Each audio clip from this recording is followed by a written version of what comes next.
O nosso estudo de hoje está no livro da Esperança, lição 16, Ninguém é inútil. E aquele que a si mesmo se humilhar será exaltado. Evangelho de Lucas, capítulo 14, versículo 11.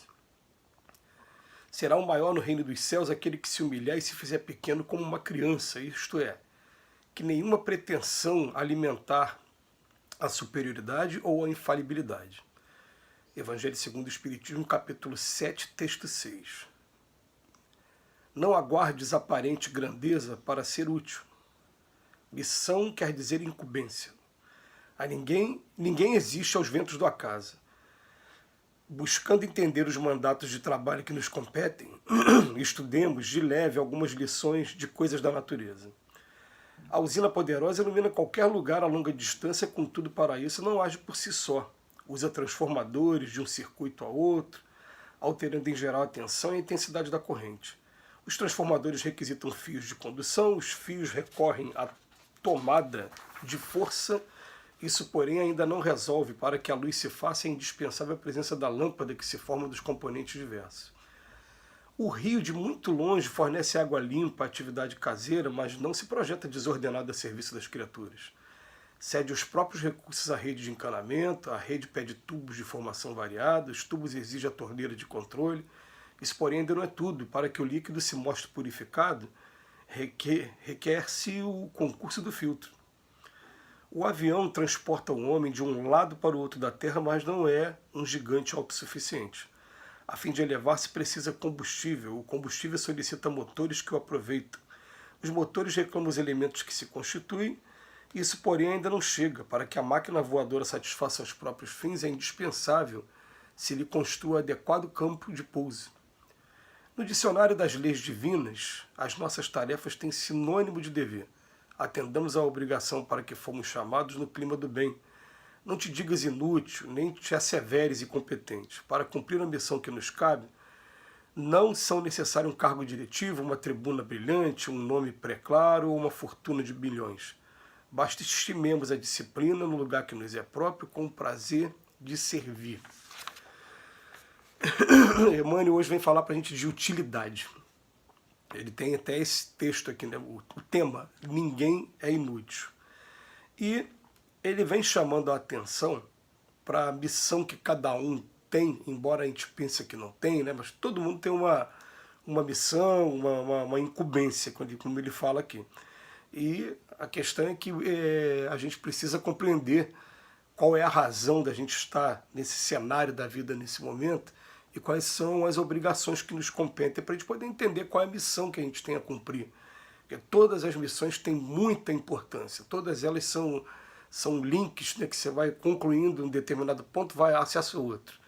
Aí daqui a pouco você termina de concluir, a gente fala link hoje fazendo referência à internet, né, você concluiu, você clica naquele link, vamos para outro. E cada vez você vai avançando para frente, sempre na direção do progresso, da perfeição do espírito. Mas Emmanuel vem buscar mais uma vez algumas imagens mentais para que a gente possa compreender o que ele está dizendo. Então ele vem falar da usina e tudo que a usina utiliza para poder fazer com que a energia elétrica chegue para a gente, mostrando que todos os componentes têm utilidade. O tempo todo ele está, as três comparações que ele faz, né? A usina, o rio, que abastece a água, e o avião que transporta a gente. Ele vem falar de energia elétrica, de energia hidráulica, né, de abastecimento hidráulico, e vem falar também de locomoção. E ele vem falar de que cada personagem é importante. Faltando um desses personagens aqui, o serviço ou não é prestado ou é prestado com qualidade ruim, mostrando que todos têm utilidade. E a gente fica pensando no seguinte, né? Como ele chega no final aqui da lição falando para a gente, para cumprir a missão que nos cabe, não é necessário você ter cargo diretivo, melhor é necessário nem ter cargo, né? Nenhuma tribuna brilhante, você saber fazer uso da oratória, estar aí exposto em todos os lugares. Também nem ter um nome pré-claro também, você ter a fama do seu nome, nem fortuna de milhões.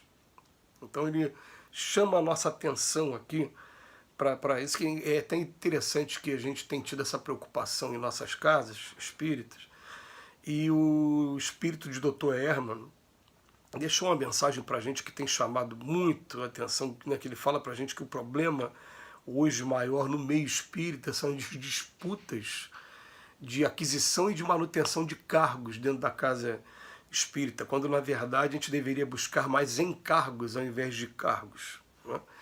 E ele vem falando que, na prática, para eles que estão do outro lado da vida, não é aquele que está nomeado aqui na Terra que é o representante daquele cargo dentro de uma instituição religiosa, não.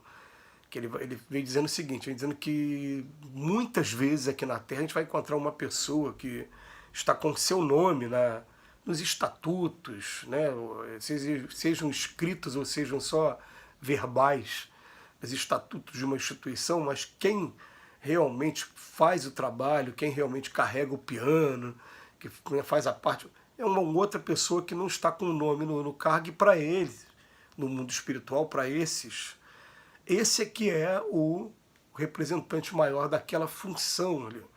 Então ele vem falando para a gente, acima de tudo, para que a gente, ao invés de ficar buscando esses cargos, a gente assuma mais obrigações dentro daquilo que a gente pode cumprir, mas que vai ajudar a nossa casa a cumprir a missão para a qual foi criada e para a qual vem se dedicando. Então a gente sempre dá como dica, né, inicialmente, que a gente comece os trabalhos dentro da instituição religiosa escolhendo aquilo que a gente tem mais afinidade para que a gente possa estar fazendo com prazer e fazendo bem feito até. Mas com o tempo, a gente vai começando a observar a instituição como um todo e vai se aventurando a fazer algumas outras coisas enquanto não aparece novos servidores, novas pessoas habilitadas para fazer um determinado cargo, determinado encargo. Então o que acontece? Foi uma experiência até bastante interessante na nossa casa, e a gente vai vivendo isso, parece que de ciclo em ciclo. A gente acumula algumas funções, daqui a pouco aparece algum trabalhador novo e fala, ótimo, agora eu posso dividir as funções. Então a partir de agora você fica com essa função aqui. Aí parece que você dá aquela impressão de que você está fazendo menos coisa. Não, na verdade você estava cumprindo temporariamente uma função que não era sua, só para poder não deixar a tarefa ser prejudicada. Porque a gente aprende que luz se acende, luz se leva adiante, né? E ninguém não existe inutilidade, ninguém é inútil, como vem dizendo aqui na nossa lição. Mas a gente começa a fazer e faz aquela coisa, às vezes, mal feita no início, porque a gente ainda tem a imperícia, não tem ainda o conhecimento para poder praticar totalmente. Mas vai praticando, daqui a pouco aparece alguém, toma o nosso lugar e a gente fica durante um tempo em observação para ver se aquela tarefa vai realmente continuar. Continuou, a gente cumpriu a nossa missão, né? A gente se afasta e deixa a pessoa fazer o trabalho dela ali. E isso é interessante da gente fazer, porque é muito comum nas casas espíritas a gente encontrar pessoas que centralizam mesmo um monte de funções e depois tem uma dificuldade enorme de descentralizar, né? De passar atribuições, ou então de aceitar que as pessoas façam trabalho de maneiras diferentes da que ele vinha fazendo. Ah, para mim só serve se for dessa maneira, se for dessa maneira. E muitas das vezes até chamam essa divergência de modus operandi aí de indisciplina. Ah, não está tendo disciplina para fazer o trabalho dessa maneira ou daquela maneira. Não, a gente tem que deixar a pessoa fazer o trabalho dela, ela vai se sentir útil fazendo o trabalho dela, ela vai se especializar fazendo aquele trabalho dela. E a casa espírita e todos os integrantes só vão ganhar com isso. Porque ninguém é inútil, todo mundo pode e deve desempenhar um papel. Tem gente que chegou na casa agora, não tem 2 meses, e já chegou, não, eu quero trabalhar, já está trabalhando na recepção, já está lá na frente entregando página, já está lá ajeitando a faxina da casa para receber. Chegou agora. Por quê? Porque foi estimulado e porque pediu chance e está tendo chance. A gente tem um problema muito grave, às vezes, chegar nos lugares e as casas não apresentarem oportunidades de trabalho, nem abrirem porta para outras pessoas trabalharem. A gente fica de olho aberto e, a partir de agora, vamos entender isso, né? Ninguém é inútil. Vamos cumprir a nossa missão, porque a luz se acendeu se leva adiante. Que Jesus nos abençoe hoje e sempre.